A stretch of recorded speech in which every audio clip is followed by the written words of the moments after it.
Tagging এর রাজনীতি আমরা মনে করি এই নির্বাচনগুলোর মধ্য দিয়ে নিঃশেষ হয়ে গেছে। শিবিরকে ট্যাগিং করা প্রতি অনেকটা লাল কার্ড দেখিয়েছে ঢাকা ইউনিভার্সিটি এবং জাহাঙ্গীরনগর বিশ্ববিদ্যালয়ের শিক্ষার্থীরা। এই বিজয়টাকে শুধু ছাত্র শিবিরের বিজয় হিসেবে আমরা বলবো না, এটা আমি ইতিপূর্বেও বলেছি। এই বিজয়টা যারা এখানে অংশগ্রহণ করেছেন, যারা জয়লাভ করতে পারেনি তাদের বিজয়, এরপরে যত সংগঠন রয়েছে তাদের বিজয়, শিক্ষার্থীদের বিজয় এবং জুলাইয়ের সকল শহীদদের বিজয় বলবো।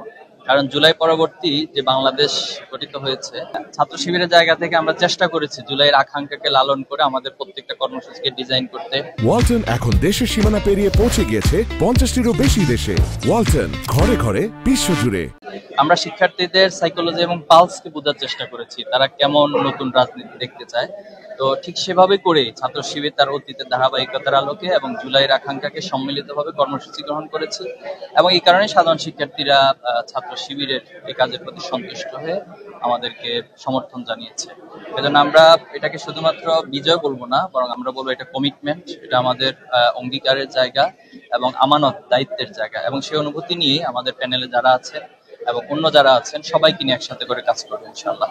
এখন শিবিরকে ট্যাগিং করা প্রতি অনেকটা লাল কার্ড দেখিয়েছে ঢাকা ইউনিভার্সিটি এবং জাহাঙ্গীরনগর বিশ্ববিদ্যালয়ের শিক্ষার্থীরা।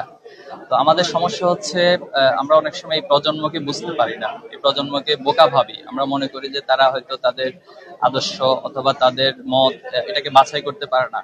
এই প্রজন্ম অনেক বেশি সচেতন, বিশেষ করে জেনারেশন জুমার্স অথবা জেনারেশন আলফা।